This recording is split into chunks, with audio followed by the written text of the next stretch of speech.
Hey traders from around the world, it's Jeremy Alexander Newsome. Hope you're doing absolutely great. So today is Monday, October the 26th.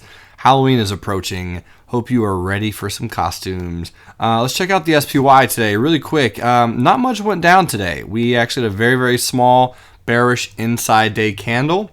So my thought is this is a 2-day pennant pattern and it might turn into a 3-day pennant pattern. I doubt that, but whatever direction this little pattern breaks out of, probably the direction that it trades in for a day or two. So, if it does like this, it'll trade up a little bit higher. If it does like this, it'll trade down a little bit lower. I kind of expect the lower portion. We'll find out if that's actually the case or not. But, if we're following if we're following October 2011, then yeah, likely we will sell off a little bit and fill that gap just a tad. Here's the Qs, the QQQ.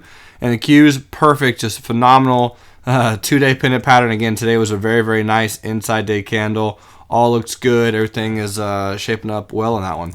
So between today and our next update will be a gap on earnings on Apple some direction. I really don't know the direction. Here's the analysis that we talked about this morning based on today's gap. And we did gap down. We did create a bearish black candle. So at this particular point, I like today's black candle. If we form another black candle tomorrow and then gap up on Wednesday, that could be pretty bullish. So you can see that we did trade right into the 100 simple and just kind of fail. Again, if we gap up above 122 or 123, I'll be a little bit bullish. If we gap down 103 or lower, I'll be bearish. And if we gap somewhere in the middle, I probably won't anticipate very much action on Apple at all. Amazon.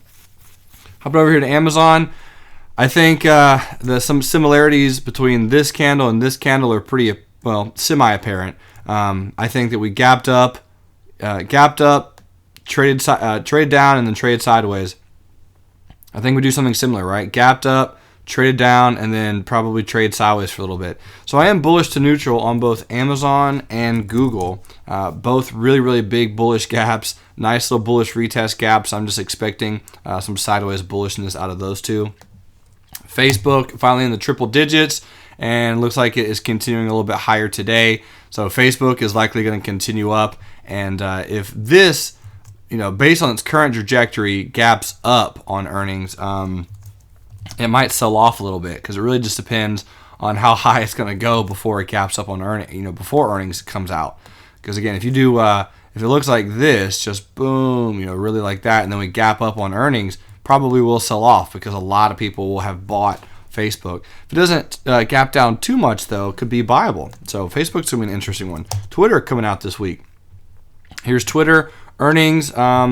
Again, I'm excited to see if we start gapping and what direction we gap. If we gap down and we open below $28 on Twitter, I'll be a little bit more bearish. If we gap up and open really above 32 or even 33, I'll be slightly bullish on Twitter. Really probably the most bullish gap we could get is an open above 34. If that happens, that would be quite bullish in my opinion.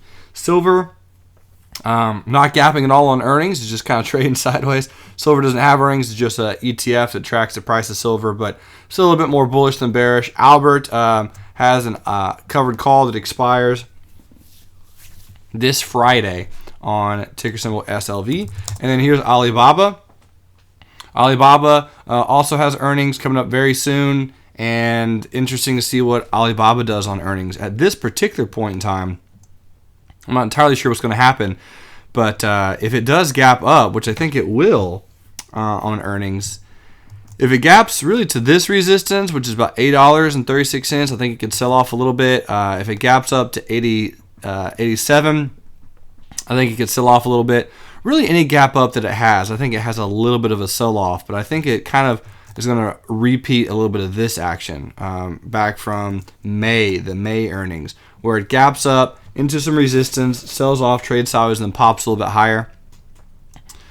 It makes a lot of sense if that happens. It might not gap at all, honestly, but if it does, I think it gaps up a little bit and just kind of go from there. But anyway, 86.89 is a very, very strong resistance on Alibaba.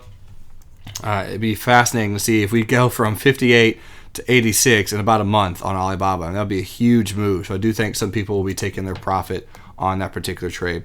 And last but not least, let's go hop over to GoPro. GoPro hanging out at a really, really nice support.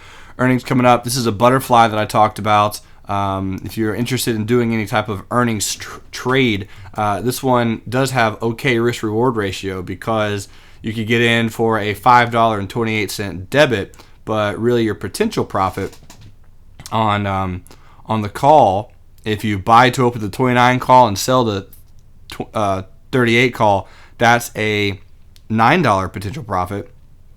And then if you buy to open the put, the 29 put, and you sell the 20 put, you have a $9 potential profit. So spending about $5.28 to make about $9, it's about a 1 to 2 risk reward ratio over earnings, not too bad. And of course, obviously it doesn't have to gap, and if that happens, then you likely will be left with a trade that is out of support and could either bounce or break. No idea what GoPro is going to do, but probably will gap pretty fiercely in one direction or another, and it'll be interesting to see what happens.